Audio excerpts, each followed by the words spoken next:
Okay, so anybody have any questions? Please feel welcome to ask.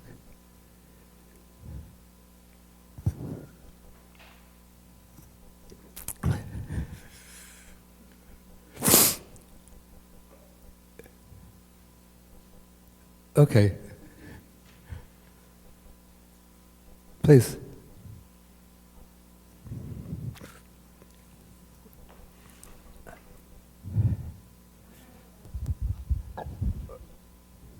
Wait, first Bowe had the question. Bowe, you go first. Why don't you come closer then? Okay. Bhante, I'd just like to know the difference between worldly persons, this I am, and the difference between, that of an arahat, I am, the concept I am. So it's just, one has the object of identification, so this I am. And an arahat is just I am. The Arhat doesn't have I am anymore. He has the notion. I remember the picture Bhante drew on the board last week, and Arahat has, okay. The Anagami, yeah, the non-returner. Right. That I am has no identification, or what's the difference between? Okay.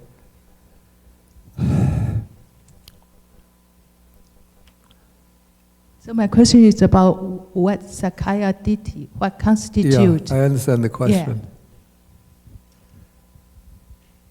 Yeah. It actually seems to me that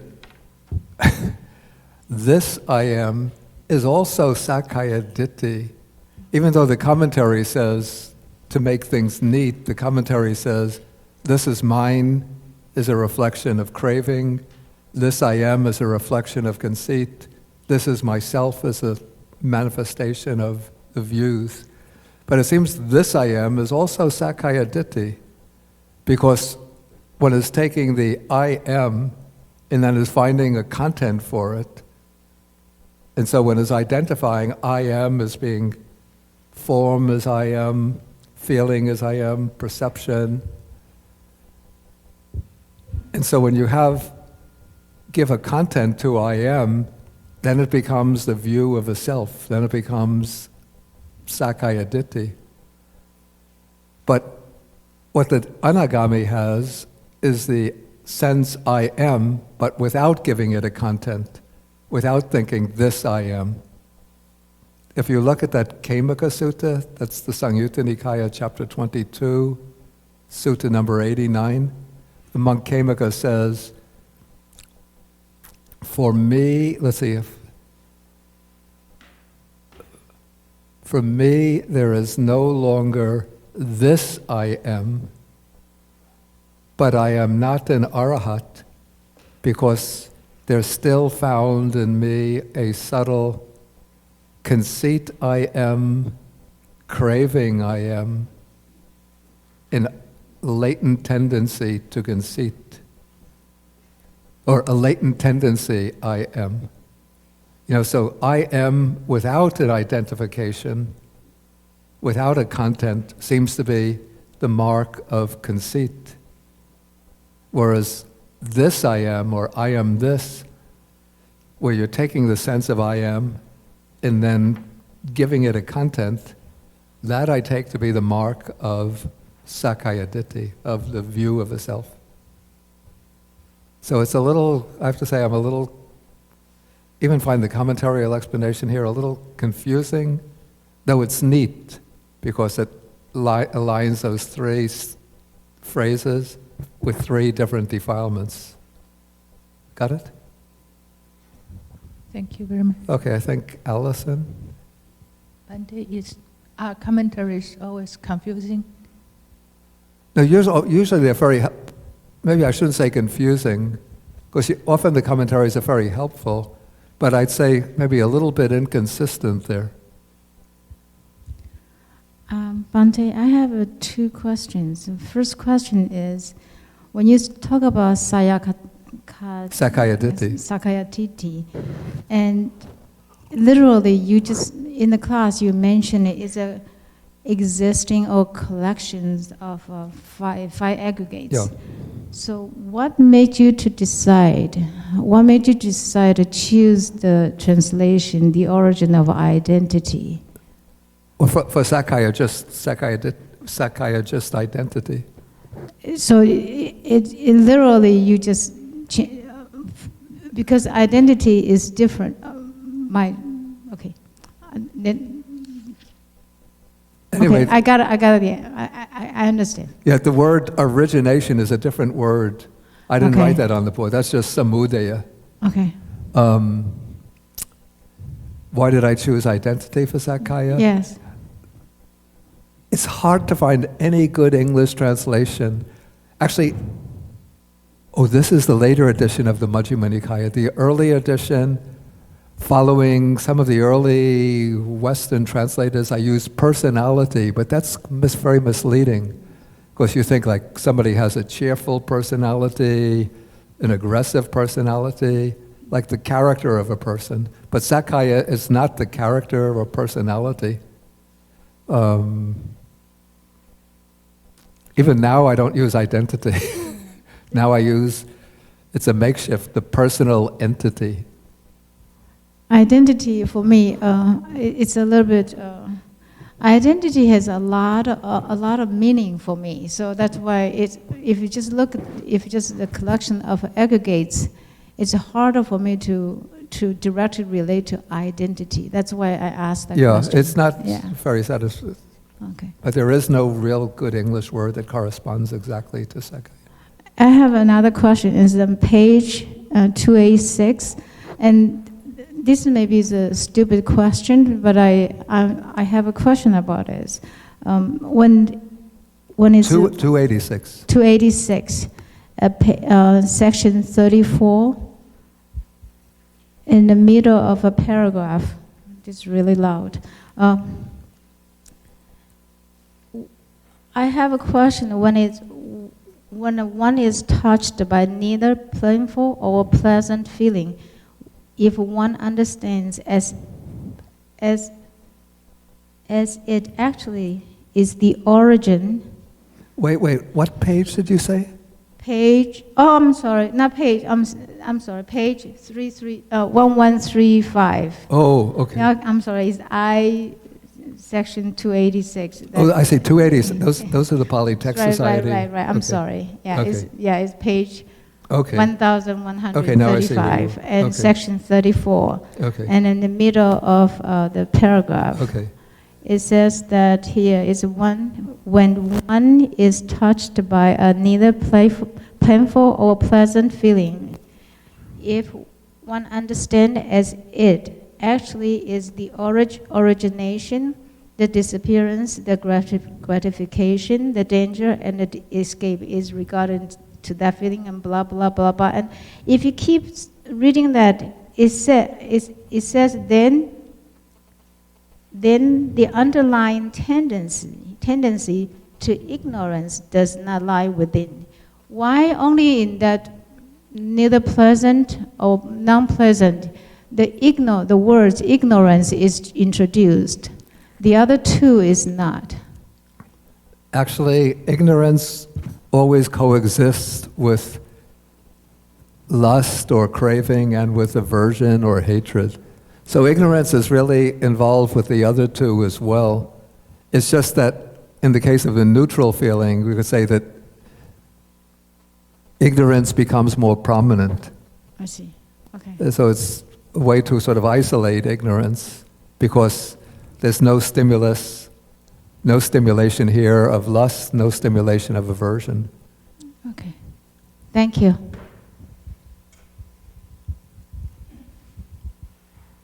Okay, Stephen. Bhante, I have another question about anusaya and asava. If I have the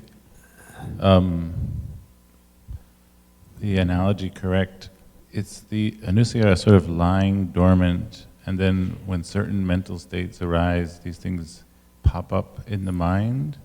That seems to be the image. So not so much other mental states, but when particular types of sense stimulation occur, that is what provokes the underlying tendency to come to manifestation. Yeah. So they can actually be eradicated.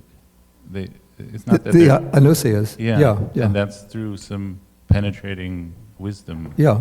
Yeah. And is that the same as asavas? And why are they sort of different strata?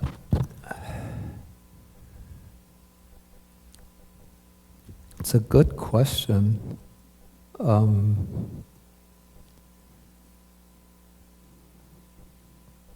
I don't think I've ever seen that question discussed in the text.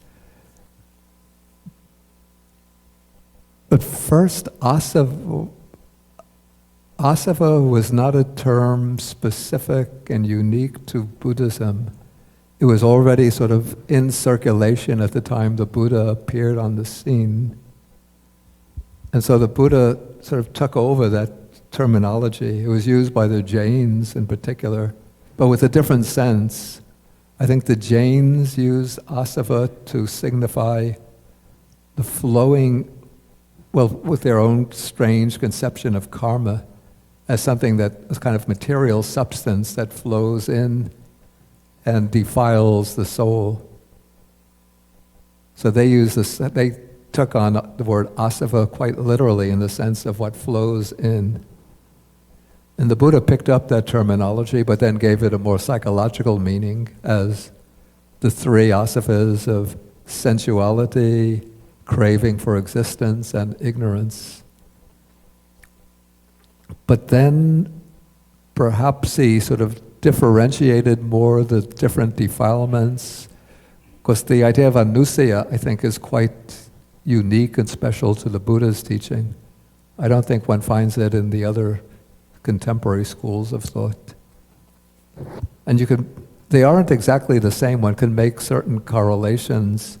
Let's see, the kamasava, the asava of sensuality, would correspond. There's a kama raga anusaya. So those two would be identical. Then there is bhavasava, the asava of craving for existence, would correspond to the bhavaraga anusaya, the underlying tendency of lust or attachment to existence. And then the avijjasava would correspond to avijjanusaya, the underlying tendency to ignorance. But there are some of the anusayas, the other anusayas don't have counterparts among the asavas. And what's interesting, particularly in the northern schools, Abhidharma school, that the asavas, as the analytical systems develop, the asavas sort of fade into the background, and then the anusayas get emphasized more. Maybe because that has a wider range than the asavas. So in the Abhidharma kosha system, the Savastivada Abhidharma, the defilements are pretty much treated in terms of the anusayas rather than the asavas. Thank you. Does somebody else have some questions?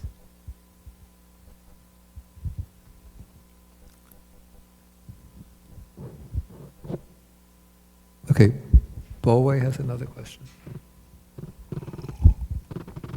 But actually, all defilements are anusaya, right?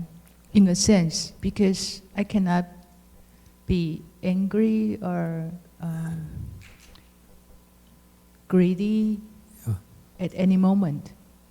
So they lie in my mental continuum. Yeah, you could say that. But so what's the difference between that 7 You mean- anusaya and other defilements? Why were 7 selected Yeah, and not the others?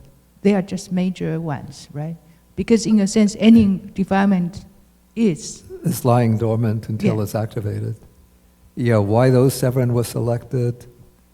I don't know, it's always an interesting question. I never find any text discuss them. Why are there 5 hindrances? Why are there 10 fetters? Why choose 10 of these, 5 of these? Why take just 7 factors and call them anusayas? I don't know. Maybe all I can say is that they have some prominence in function. Thank you. Another question Yeah. is, Is Sandy reading a novel?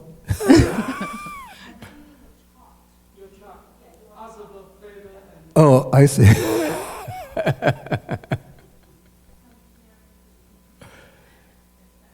Oh, that was a useful chart.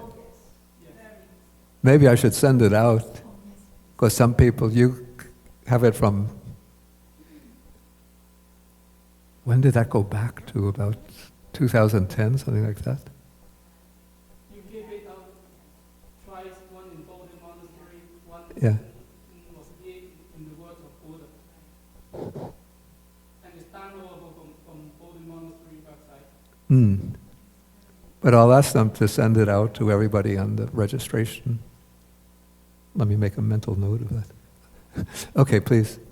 when I have painful feeling, I may find something else. I cannot watch it objectively, so I'll maybe look for something to get myself released. But when they say don't enforce the feeling. But usually, for example, if I feel depressed, I might go reading a novel. So those kind of activities are not encouraged, right? Because they would enforce Yeah. that. I wouldn't say don't read novels. But just as example. I mean, sometimes one has to do something to, at a practical level, something to relax the mind and take the mind off troubling situations. But what I would say is that when one is in the particular framework of contemplation, then when pain comes up, then not to try to let the mind slip away from the pain, or displeasure comes into the mind, but to look at it, and rather than just run away from it, but to look at it and observe it. And then one weakens the tendency to aversion towards that pain or unpleasant feeling. My question is actually about my personal experience. For example, whenever I feel sad, I might sing a song that's related to sadness. But that's not the correct way to do it, right? Because while singing that song would enforce. Is that right? It's as if I put more fuel into it. Being a composer myself, I don't want to discourage. A composer is different from using a song to release the sadness. Because even though to a certain degree the sadness is released, but I think I put more fuel into it, and then that we create what so-called reinforcement. No, what I would say is that one has, in terms of dealing with particular feelings, one has to find techniques that are appropriate for the situation. But this is speaking about what I would say, well, the particular emphasis here is on not having the aversion towards the painful feeling. Because when one reacts to it with aversion, either anger, resentment, fear, then it's reinforcing the underlying tendency to aversion. But it doesn't mean, and then sort of the most powerful way to deal with the unpleasant feeling is just to look at it directly and sort of what I would call depersonalize it by considering it as just a feeling that arises through conditions, exists for some time, then passes away. So that is using wisdom to sort of destabilize that unpleasant feeling. So that's the most direct way, but it doesn't mean that one can't use other methods to ameliorate the impact of unpleasant feeling.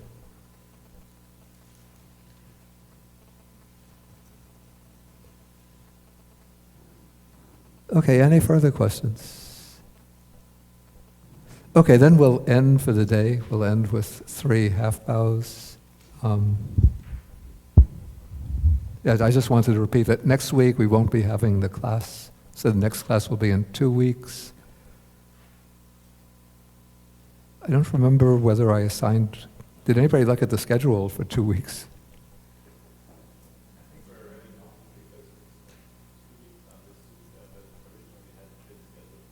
Yeah, I know that we're behind a little bit. I have 2 in one day. Okay. Actually, 149 is very interesting, very powerful sutta. And then we're coming to the end, but we still have 2 suttas that we passed over earlier. One is sutta number 1.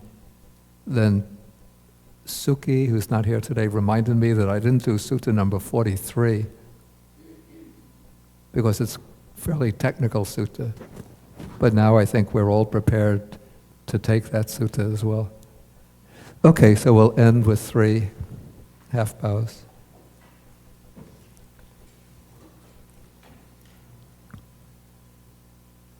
Okay, 1,